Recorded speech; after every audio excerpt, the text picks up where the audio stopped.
सुप्रभात बच्चों। कैसे हैं आप सब? आशा करती हूँ कुशल मंगल होंगे। जी हाँ, आज हम आपकी पाठ्य पुस्तक के अगले पाठ, अगली कविता मीरा के पद के बारे में चर्चा करते हैं। आज हम इस अध्याय में मीरा के बारे में जानेंगे, भक्ति काल के बारे में जानेंगे और इस कविता के बारे में जानेंगे, मीरा के पदों के बारे में जानेंगे। जी हाँ, भक्ति काल आप सभी जानते हैं, इतिहास को अनेक खंडों में बांटा गया था। आपने पढ़ा होगा आदि काल भी कहीं, भक्ति काल, रीति काल, फिर आधुनिक काल। जी हाँ, भक्ति काल में मैंने इससे पहले आपको पिछली कक्षा में कबीरदास जी की साखियाँ और पद कराए थे। जी हाँ,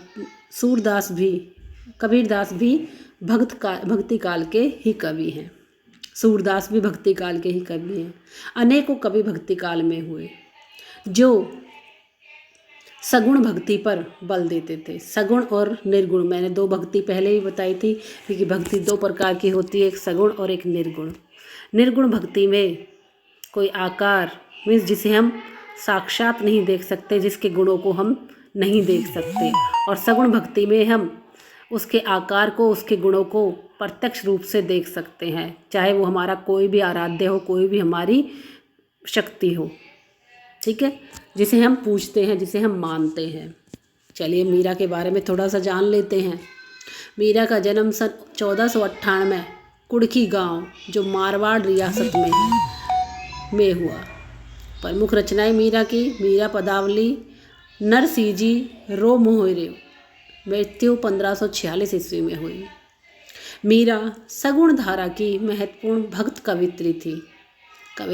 जी हाँ, जेंडर के हिसाब से भी देखा जाए, लिंग के हिसाब से भी देखा जाए तो मीरा स्त्री थी।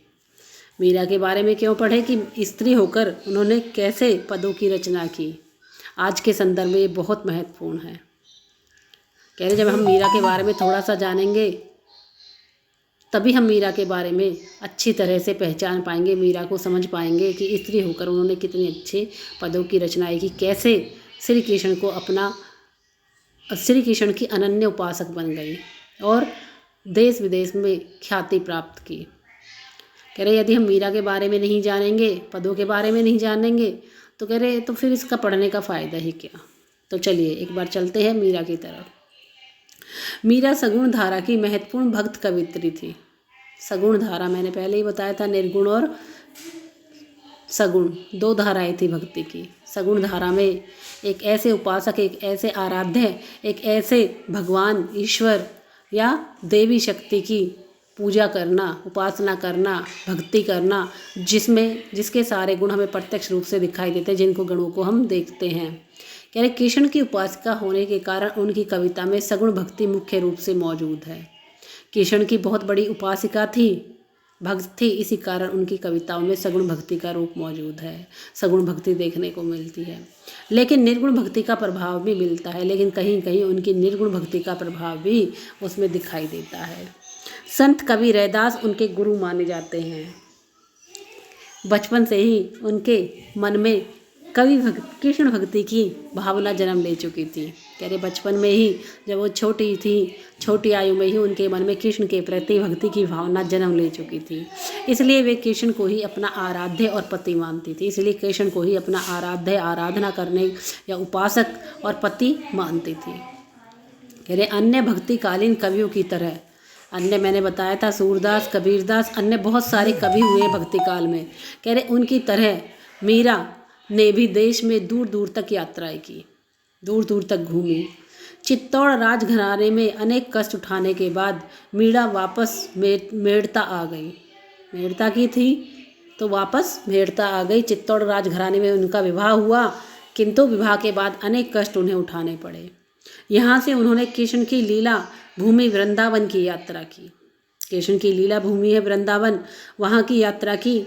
जीवन के अंतिम दिनों में वे द्वारिका चली गई। माना जाता है कि वहीं रणछोड़ दास जी की मंदिर की मूर्ति में वे समाहित हो गई। ऐसा माना जाता है, ऐसी मान्यता है कि वहीं रणछोड़ दास की मीन श्री कृष्ण का अनन्य रूप रणछोड़ दास की मूर्ति के मंदिर की मूर्ति में ही वे समाहित हो गए, मीन्स वहीं समाधि ले ली। उन्होंने लोक लाज और कुल की मर्यादा के नाम पर लगाए गए सामाजिक और वैचारिक बंधनों का हमेशा विरोध किया।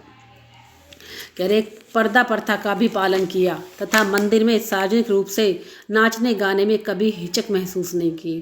कह रहे पर्दा प्रथा का भी उन्होंने पालन नहीं किया कभी। कह रहे समाज के जो बंधन लगाए जाते हैं स्त्री पर, उसका उन्होंने हमेशा विरोध किया तथा मंदिरों में सार्वजनिक मीन्स सबके सामने नाचने गाने में कभी भी कोई शर्म कोई हिचक उन्होंने महसूस नहीं की। मीरा मानती थी कि महापुरुषों के साथ संवाद, जिन्हें सत्संग कहा जाता है, महान पुरुषों के साथ बातचीत, बैठना उठना, कह रहे इससे ज्ञान प्राप्त होता है और ज्ञान से मुक्ति मिलती है। अपनी इन मान्यताओं को लेकर, इन बातों को लेकर, इन विचारों को लेकर वे दृढ़ निश्चयी थी। उन्हें पक्का विश्वास था कि उनकी ये मान्यताएं उचित हैं। निंदा या बदंगी उनको अपने पद से विचलित नहीं कर पाई। कह रहे निंदा और बंदगी जो है उनको, कि उनके लोग बुराई करते थे, ठीक है, इस बात से भी वे अपने रास्ते से विचलित नहीं हुई। इस बात से भी, इस निंदा इन बुराइयों से भी वो अपने रास्ते पर चलती रही। जिस पर विश्वास किया उस पर अमल किया, जिस पर उन्होंने विश्वास किया उस पर उन्होंने अमल भी किया, उसे अपने जीवन में लागू भी किया। इस अर्थ में उस युग में जहाँ रूढ़ियों से ग्रस्त समाज का दबदबा था, कह रही यदि इस अर्थ में देखा जाए तो उस युग में, भक्तिकालीन युग में, जहाँ रूढ़ियों से ग्रस्त मीन्स रूढ़ियों से भरा हुआ समाज में था, वहाँ मीरा स्त्री मुक्ति की आवाज़ बनकर उभरी। वहाँ मीरा जो थी वो स्त्री की मुक्ति, आज़ादी की आवाज़ बनकर आई, सामने आई। मीरा की कविता में प्रेम की गंभीर अभिव्यंजना है। मीरा की जो कविताएं हैं उनमें प्रेम की गंभीर, बहुत गहराई से अभिव्यंजना की गई है। उसमें विरह की वेदना है कि कैसे वियोग होता है, उसकी वेदना, उसका दुख है, और मिलन का उल्लास भी है, कैसे मिलन होता है उसकी खुशी भी है। मीरा की कविता का प्रधान गुण सादगी और सरलता है। मीरा की जो कविता है उसका मुख्य गुण जो है वो सादगी है, सादगी और सरलता है। कला का भाव ही उसकी सबसे बड़ी कला है। उन्होंने मुक्तक, गेय पदों की रचना की। लोक संगीत और शास्त्रीय संगीत दोनों क्षेत्रों में उनके पद आज भी लोकप्रिय हैं। उनकी भाषा मूलतः राजस्थानी है तथा कहीं कहीं ब्रज भाषा का प्रभाव मिलता है, क्योंकि वृंदावन में भी रही हैं। मूलतः मुख्य रूप से तो राजस्थान की भाषा है, क्योंकि राजस्थान में पली बढ़ी है, राजस्थान में जन्म लिया है, लेकिन कहीं कहीं ब्रज भाषा का प्रभाव है। क्यों है वो भी? क्योंकि वृंदावन में भी रही हैं। कृष्ण के प्रेम की दीवानी मीरा पर सूफियों के प्रभाव को भी देखा जाता है। कह रहे कृष्ण के प्रेम में दीवानी मीरा जो है उस पर सूफी संत जो है उनके प्रभाव को भी देखा जा सकता है। मीरा की कविता के मूल में दर्द है। मीरा की जो कविता है उसमें मुख्य रूप से दर्द भरा हुआ है।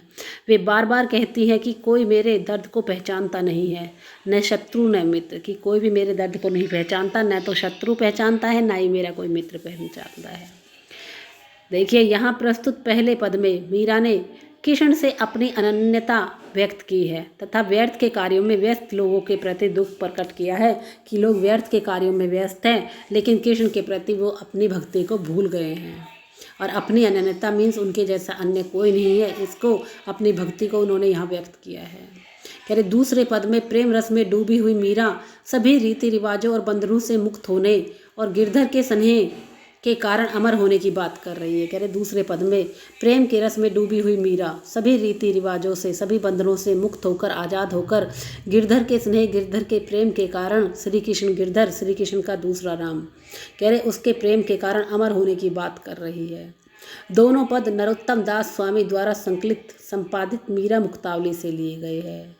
कह रहे दोनों पद जो है वो नरोत्तम दास स्वामी द्वारा संकलित है और संपादित हैं मीरा मुक्तावली में, कह रहे वहाँ से लिए गए हैं। चलिए अब पदों की तरफ बढ़ते हैं।